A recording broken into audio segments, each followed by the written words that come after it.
En el año 2006, un equipo de científicos alemanes tomó una espada que tenía 300 años. No cualquier espada, una espada de acero de Damasco, el material más legendario de la historia de la metalurgia. El acero que los cruzados europeos describían con miedo genuino en sus crónicas.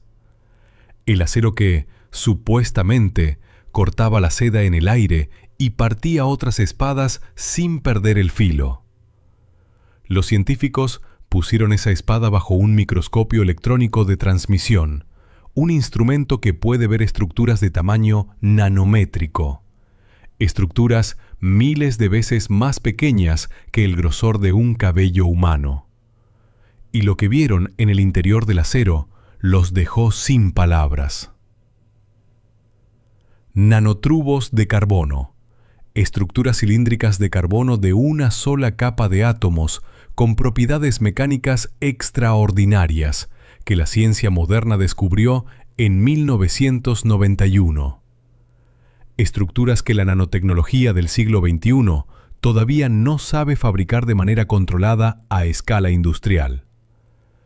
Dentro de una espada forjada en el siglo XVII por un herrero que nunca había escuchado la palabra átomo. Esto no es especulación, esto no es pseudociencia, esto fue publicado en Nature, la revista científica más prestigiosa del mundo, en 2006, por investigadores de la Universidad Técnica de Dresden. Y desde entonces, nadie ha podido explicar completamente cómo los herreros del mundo islámico medieval lograron, sin saberlo, sin ningún concepto de física cuántica ni de química del carbono, producir en sus forjas una estructura que la nanotecnología moderna considera uno de los materiales más extraordinarios que existen.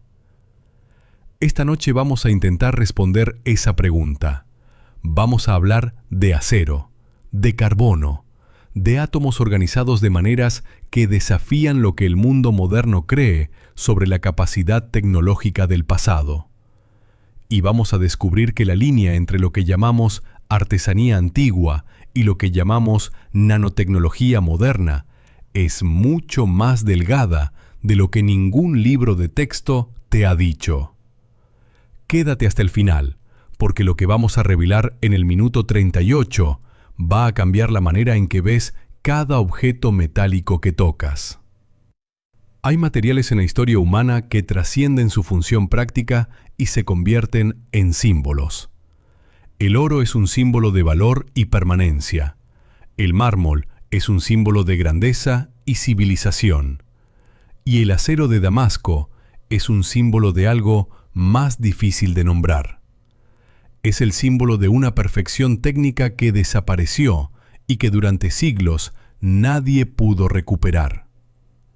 Las descripciones medievales del acero de Damasco son notablemente consistentes en sus puntos esenciales, lo cual les da un grado de credibilidad histórica que las hace difíciles de desestimar como simple exageración. Los cruzados europeos que llegaron a Tierra Santa en el siglo XI y que se encontraron por primera vez con guerreros musulmanes armados con espadas de este material, escribieron sobre ellas con una mezcla de terror y fascinación que es inusual en las crónicas militares de la época. Describían hojas que mantenían un filo que ningún acero europeo podía igualar después de días de combate, cuando las espadas europeas ya estaban melladas y requerían reafilado constante. Describían hojas que podían doblarse hasta casi 90 grados y volver a su forma original sin quebrarse ni deformarse permanentemente. Una combinación de dureza y flexibilidad que los metalúrgicos medievales europeos consideraban físicamente imposible. Y describían el patrón. El patrón es lo primero que cualquier persona nota cuando ve por primera vez una espada de acero de Damasco auténtica. No es una decoración grabada después de la forja. Es una estructura interna del metal que emerge en la superficie cuando el acero es pulido y tratado con ciertos ácidos. El patrón tiene varios nombres según la tradición. Los herreros islámicos medievales lo llamaban, en árabe, el agua del acero. Los europeos lo describían como ondas, como la superficie de un lago con viento, como el movimiento de una llama.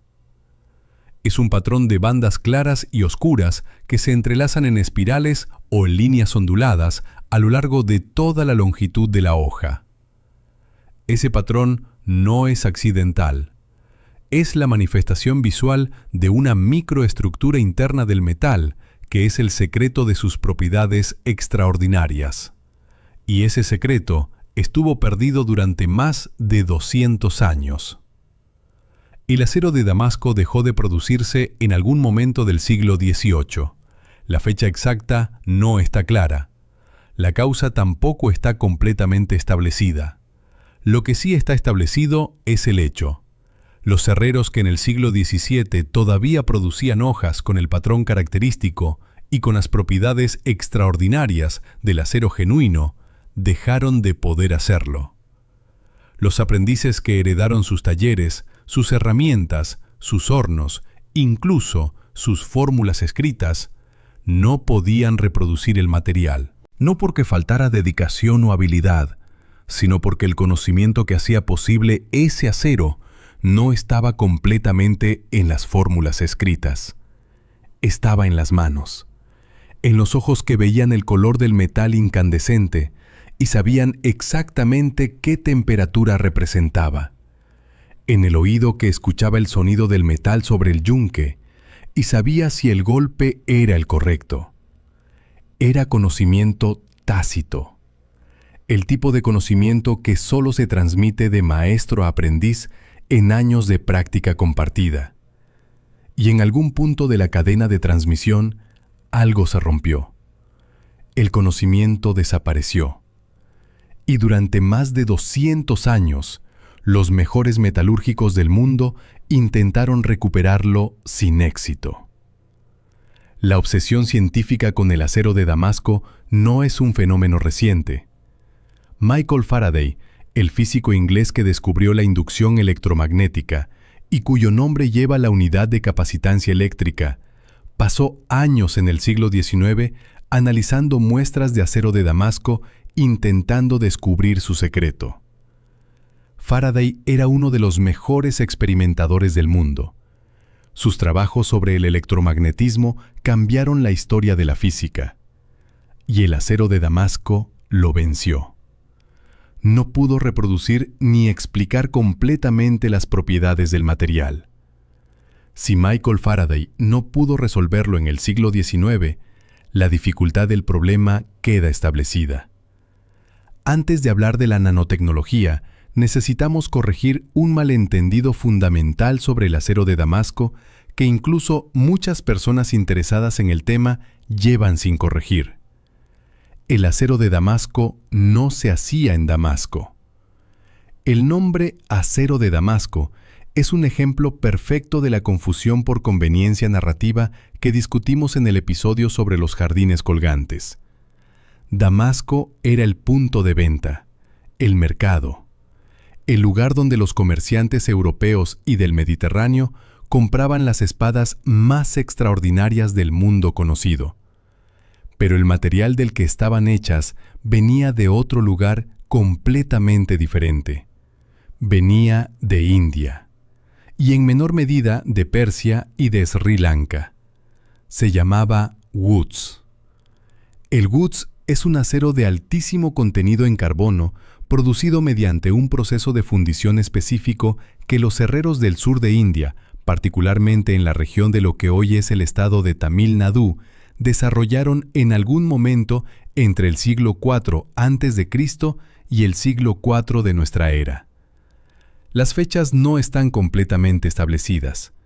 Hay evidencia arqueológica de producción de acero de alta calidad en India que se remonta al menos al siglo IV a.C. El proceso de Woods como tal, con sus características específicas, probablemente se desarrolló gradualmente durante siglos. El Woods se producía en crisoles de arcilla sellados. El mineral de hierro, el carbón de madera y en algunos casos materiales vegetales específicos cuya función exacta todavía debaten los investigadores, se colocaban dentro de los crisoles. Los crisoles se sellaban y se sometían a un ciclo de calentamiento y enfriamiento muy controlado. El resultado era un lingote de acero con un contenido de carbono de entre 1 y 2%, mucho más alto que el acero ordinario, y con una distribución del carbono dentro del metal que era el origen de todas sus propiedades extraordinarias. El guts, en forma de lingotes, viajaba desde los talleres del sur de India hacia el norte, a través de las rutas comerciales del Océano Índico, hasta los puertos de la costa occidental de India. Desde allí, por rutas terrestres o marítimas, llegaba a Persia, donde los herreros de las ciudades iraníes lo trabajaban, lo convertían en hojas mediante técnicas de forja específicas. Desde Persia y desde los talleres de Siria, especialmente los de Damasco, esas hojas llegaban a los mercados donde los compradores de todo el mundo mediterráneo, de Asia Central, del propio mundo islámico, las adquirían. La cadena era larga. Los productores del material base estaban en India. Los transformadores del material en hojas estaban principalmente en Persia y Siria. El mercado más famoso estaba en Damasco, y el nombre que quedó en la historia fue el del mercado, no el de los productores. Los herreros indios que desarrollaron el guts durante siglos de experimentación son, en la historia popular del acero de Damasco, completamente invisibles. Pero hay un elemento del viaje del guts que tiene implicaciones profundas para la historia de la nanotecnología que vamos a contar. El guts no era uniforme. Los lingotes de guts producidos en diferentes regiones de India y en diferentes épocas tenían composiciones ligeramente distintas. El mineral de hierro local variaba. El carbón de madera variaba según las especies de árbol disponibles. Los materiales adicionales que los herreros añadían al crisol, cuya identidad y función exactas eran parte del conocimiento secreto de cada taller, variaban.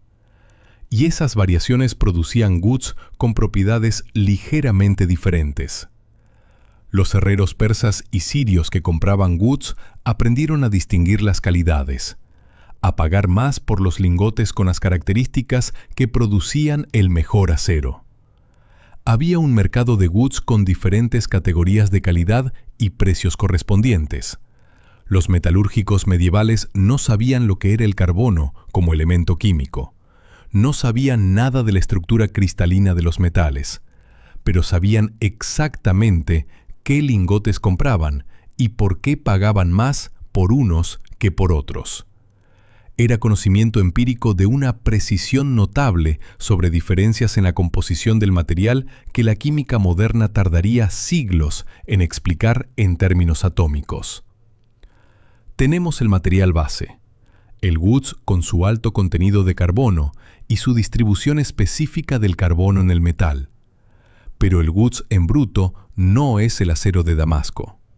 El guts es el punto de partida. Lo que transforma el guts en acero de Damasco es la forja.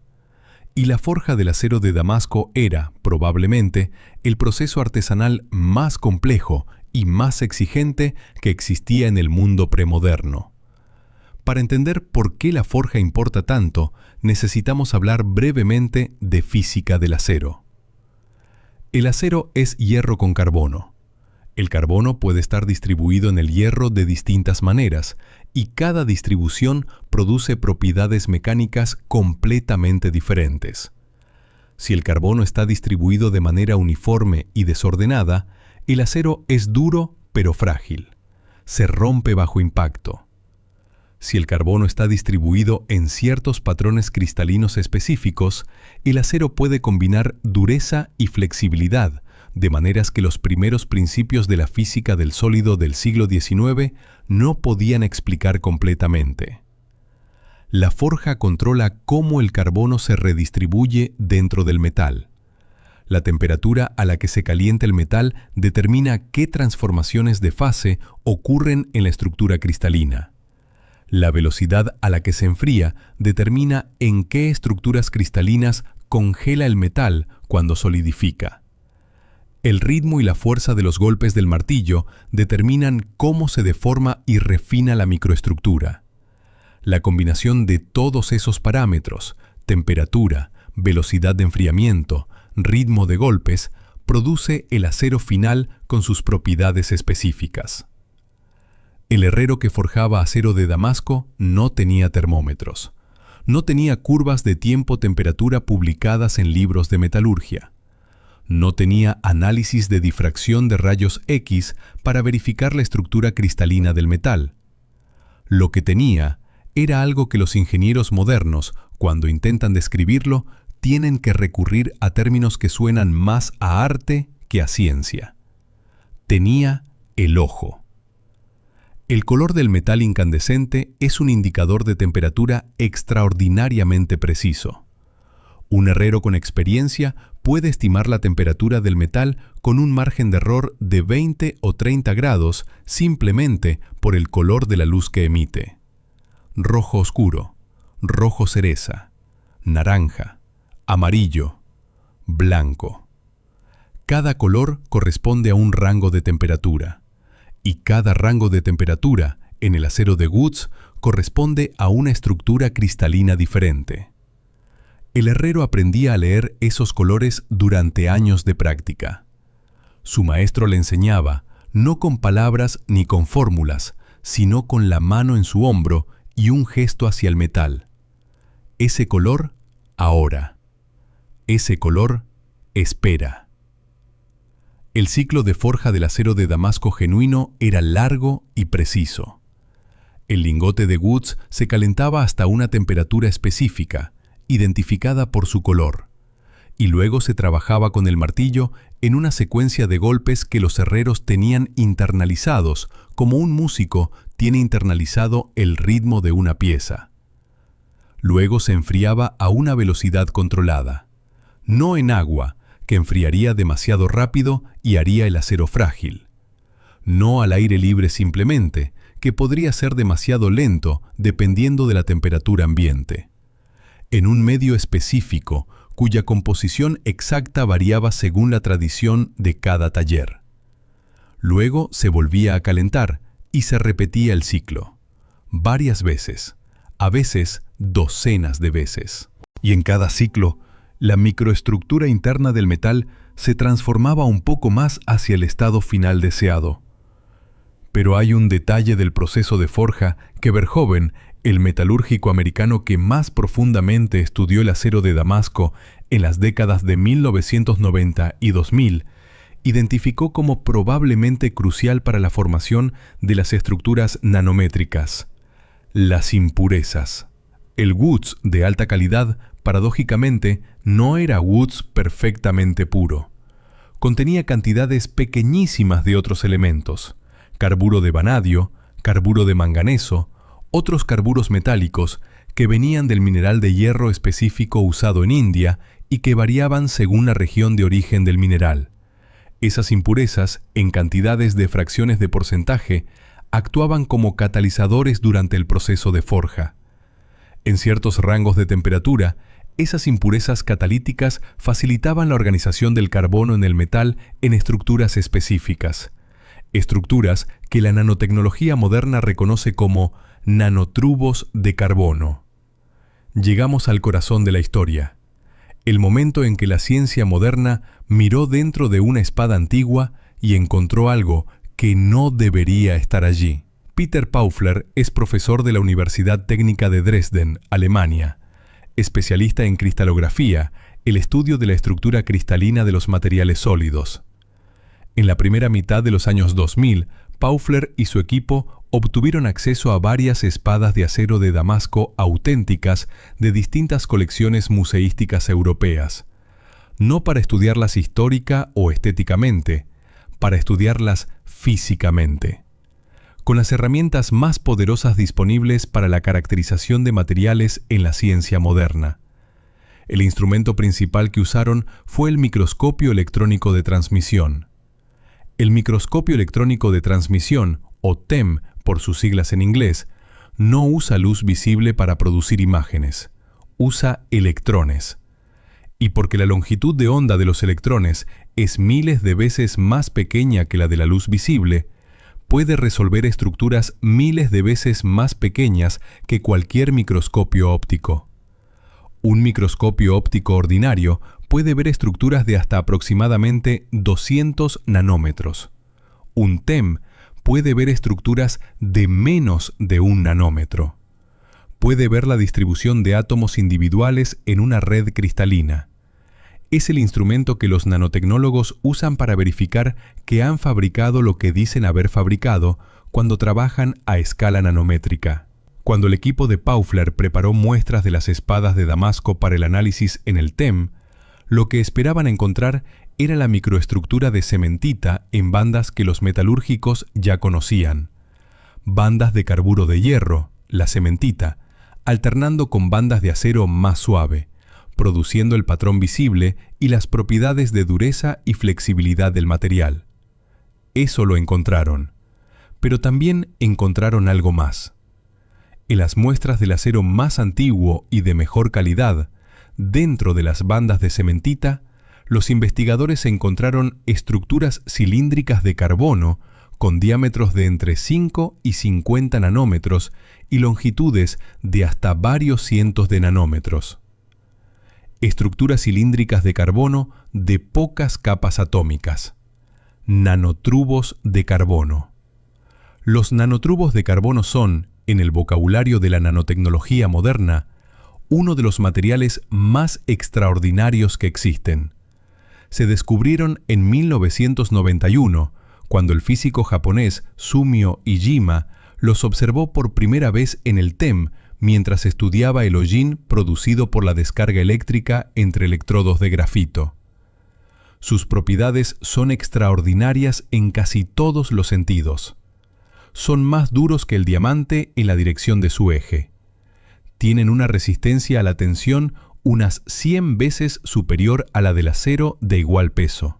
Tienen propiedades eléctricas que pueden ser metálicas o semiconductoras, dependiendo de cómo están enrolladas las láminas de grafeno que los forman.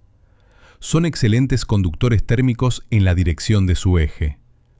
Desde su descubrimiento en 1991, los nanotubos de carbono han sido el objeto de uno de los programas de investigación más intensivos de la ciencia moderna.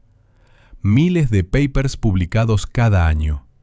Aplicaciones potenciales en electrónica, en materiales estructurales, en medicina, en almacenamiento de energía. Y hasta la fecha, su fabricación controlada a escala industrial sigue siendo uno de los problemas abiertos de la nanotecnología.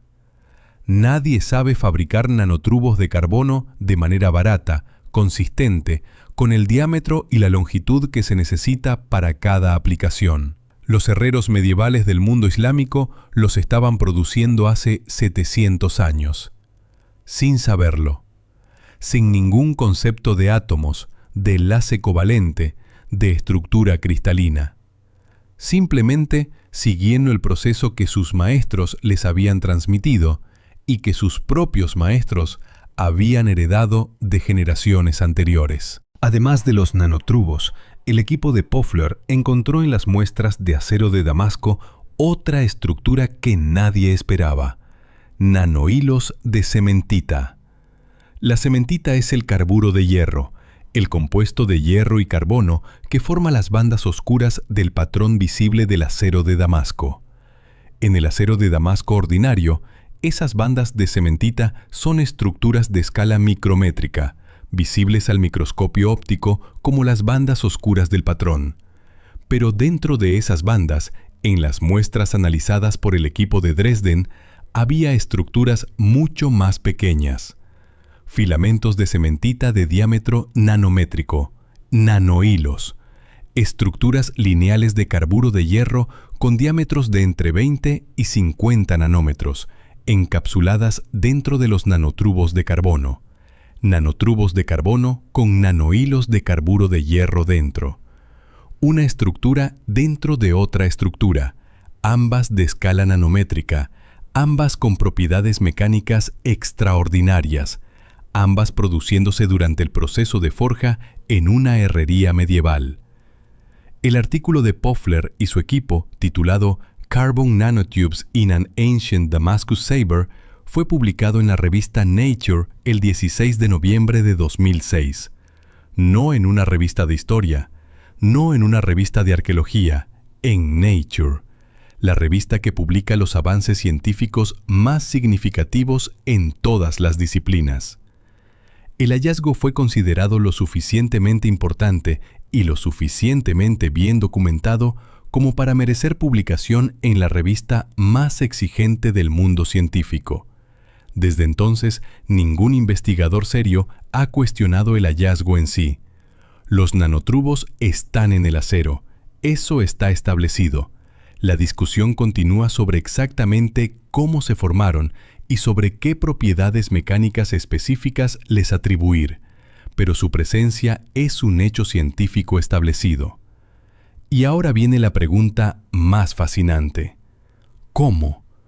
¿Cómo un herrero medieval, sin ningún concepto de química, sin ningún conocimiento de la física del sólido, sin ningún instrumento de medición más sofisticado que sus propios ojos y oídos, producía accidentalmente una de las estructuras más extraordinarias de la nanotecnología moderna?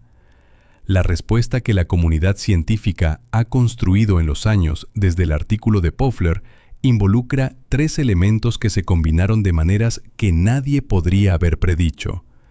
El primero es el material base, el woods de alta calidad, específicamente el woods producido de ciertos minerales de hierro indios, contenía trazas de vanadio y manganeso en cantidades de décimas de porcentaje. Esas trazas son el catalizador, son el ingrediente que hacía posible lo que iba a ocurrir. El equipo de John Verhoeven de la Universidad Estatal de Iowa, que trabajó en paralelo con los estudios alemanes y desde una perspectiva más metalúrgica, demostró que la formación del patrón característico del acero de Damasco y de las microestructuras asociadas dependía críticamente de la presencia de esas impurezas metálicas. Woods sin trazas de vanadio y manganeso no producía el patrón. Woods con las trazas correctas, procesado con la temperatura y el ritmo de forja correctos, sí lo producía. El segundo elemento es el ciclo de temperatura. Durante la forja, el metal pasaba repetidamente por rangos de temperatura específicos donde ocurrían transformaciones de fase en la estructura cristalina del acero. En ciertos rangos de temperatura, el carbono que estaba disuelto en el hierro tendía a segregarse y precipitar como cementita. Las trazas de vanadio y manganeso, en esos rangos de temperatura específicos, actuaban como puntos de nucleación para la precipitación de la cementita. En lugar de precipitar de manera desordenada por todo el metal, la cementita precipitaba preferentemente en los sitios donde estaban las trazas metálicas, organizándose en las bandas características del patrón. Pero la organización no terminaba a escala micrométrica. A escala nanométrica, el proceso de precipitación de la cementita seguía teniendo lugar, produciendo filamentos de carburo de hierro de diámetro nanométrico. El tercer elemento es el más especulativo, pero el más fascinante. La formación de los nanotubos de carbono. Los nanotubos de carbono en el acero de Damasco están dentro y alrededor de los filamentos de cementita nanométrica. La hipótesis más aceptada actualmente es que los nanotubos se formaron por un proceso llamado crecimiento catalítico de vapor líquido sólido, en el que pequeñas partículas metálicas, en este caso partículas de las impurezas de vanadio y manganeso, actúan como catalizadores para el crecimiento de estructuras de carbono a partir del carbono disponible en el metal. Es exactamente el mismo mecanismo que los nanotecnólogos modernos usan para crecer nanotubos de carbono de manera controlada en el laboratorio, usando nanopartículas metálicas como catalizadores y una fuente de carbono gaseosa. El hormigón romano, que usaba ceniza volcánica de composición específica para producir una durabilidad que el hormigón moderno estándar no iguala. El azul egipcio, el pigmento sintético más antiguo del mundo, cuyo proceso de fabricación se perdió durante siglos y que cuando fue redescubierto demostró tener propiedades de luminiscencia infrarroja que nadie había esperado. El vidrio de plomo de los vitrales medievales, cuya composición específica le daba una calidad de color que los fabricantes modernos de vidrio artístico todavía estudian. En todos los casos, el patrón es el mismo. Artesanos que producían resultados extraordinarios, siguiendo procesos que habían heredado y refinado durante generaciones. Procesos que funcionaban por razones que nadie en la cadena de transmisión podía articular completamente, y que eran vulnerables a la pérdida cuando alguna condición silenciosamente necesaria desaparecía. La historia del acero de Damasco en el siglo XXI es también la historia de los intentos de recuperar lo que se perdió. Y esos intentos, tanto los exitosos como los parcialmente fallidos, iluminan algo importante sobre la relación entre el conocimiento empírico antiguo y el conocimiento científico moderno. Verhoeven fue el investigador que más lejos llegó en la reproducción del acero de Damasco genuino. Su estrategia fue diferente a la de sus predecesores. En lugar de intentar replicar el proceso basándose en las descripciones históricas, utilizó los datos de la investigación metalúrgica moderna para entender qué microestructura producía el patrón, y entonces trabajó hacia atrás para encontrar las condiciones de proceso que producirían esa microestructura. Fue un proceso que tardó años. Requirió análisis de decenas de espadas históricas auténticas. Requirió cientos de experimentos de forja con butz de distintas composiciones. Y finalmente, después de identificar la importancia crítica de las trazas de vanadio y manganeso, Verhoeven consiguió producir acero con el patrón característico del acero de Damasco. Pero hay un matiz importante en ese éxito. El acero de Verhoeven tiene el patrón. Verhoeven mismo era cauteloso en sus publicaciones sobre si su acero replicaba completamente las propiedades mecánicas del acero de Damasco genuino de los mejores períodos. Y los estudios de Pofler sobre la nanotecnología añaden otra capa de complejidad.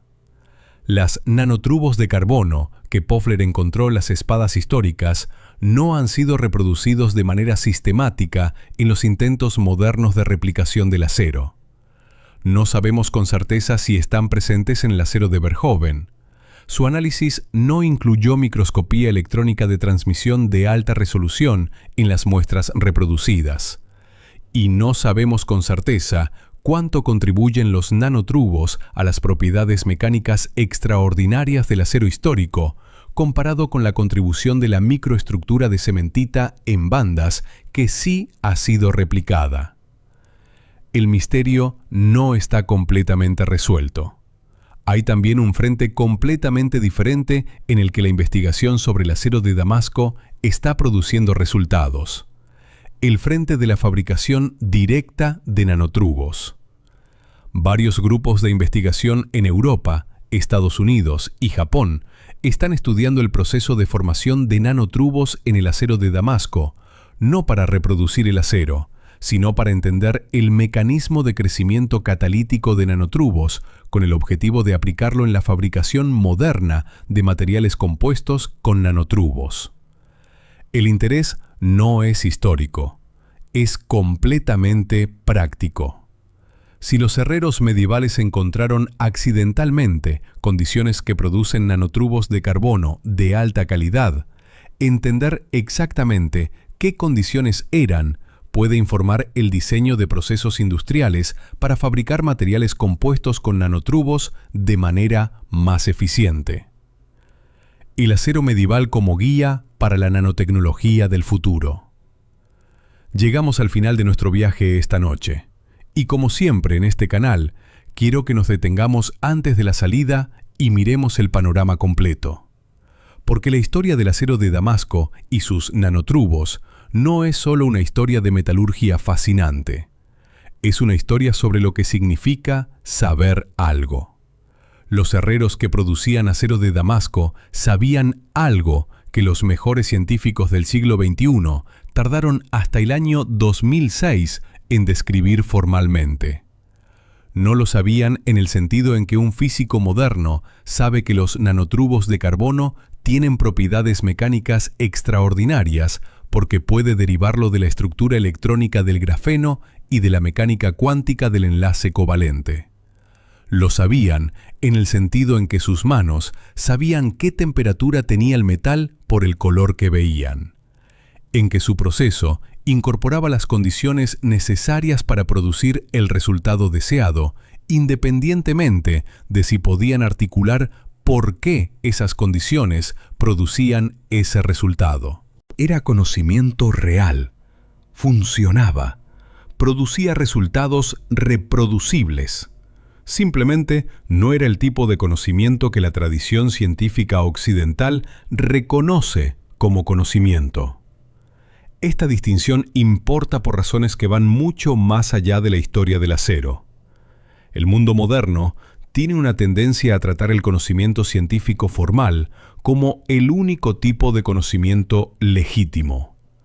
Lo que no puede expresarse en ecuaciones, lo que no puede verificarse con instrumentos, lo que no puede publicarse en una revista con revisión por pares, tiende a ser tratado como no conocimiento, como creencia, como tradición, como algo que quizás funciona, pero que no entendemos y por tanto no merece el estatus epistémico del conocimiento real. La historia del acero de Damasco y sus nanotubos es un recordatorio de que esa actitud puede hacernos perder cosas que no podemos permitirnos perder. Los herreros medievales tenían conocimiento empírico profundo sobre el comportamiento de los materiales bajo condiciones de alta temperatura y deformación mecánica. Conocimiento que ningún texto de metalurgia del siglo XX capturaba completamente. Y cuando ese conocimiento se perdió, porque la cadena de transmisión artesanal se rompió, tomó más de 200 años recuperarlo. Y todavía no está completamente recuperado. Hay en el planeta, en este momento, tradiciones artesanales que llevan siglos produciendo resultados que la ciencia moderna no puede explicar completamente. Cerámicas japonesas cuya resistencia al choque térmico supera lo que la ciencia de los materiales predice para su composición. Tintes vegetales de tradiciones indígenas de América que tienen propiedades de adherencia y durabilidad que los químicos orgánicos modernos todavía estudian. Preparaciones medicinales de la medicina tradicional china que en ensayos clínicos muestran efectividad para condiciones específicas por mecanismos que la farmacología moderna no ha caracterizado completamente. En todos los casos, la actitud fácil es el desprecio, es superstición, es placebo, es coincidencia. Pero la historia del acero de Damasco nos enseña que la actitud correcta es la curiosidad. Porque detrás de un proceso artesanal que funciona de manera reproducible durante siglos, hay siempre una causa real, aunque nadie en la cadena de transmisión pueda articular cuál es. Y encontrar esa causa, traducir el conocimiento tácito al lenguaje de la ciencia formal, puede producir descubrimientos de una importancia que nadie esperaba, como nanotubos de carbono en una espada medieval. Esta noche, en algún museo de Europa o de Estados Unidos, hay una espada en una vitrina. Tiene 300 años, o 400, o quizás más. Su hoja muestra el patrón ondulado que los cruzados describían con miedo en el siglo XI.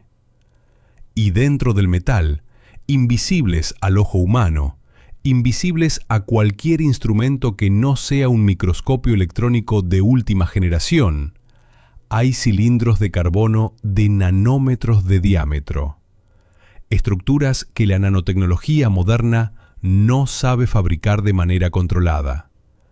Estructuras que un herrero medieval produjo sin saberlo, siguiendo el proceso que su maestro le enseñó, que su maestro había aprendido de su maestro, que se remontaba a través de cadenas de transmisión que cruzaban siglos y continentes hasta los talleres del sur de India, donde alguien, en algún momento, entre hace 2000 y hace 1500 años, descubrió por primera vez que cierto mineral de hierro, procesado de cierta manera, producía un metal diferente a todo lo conocido.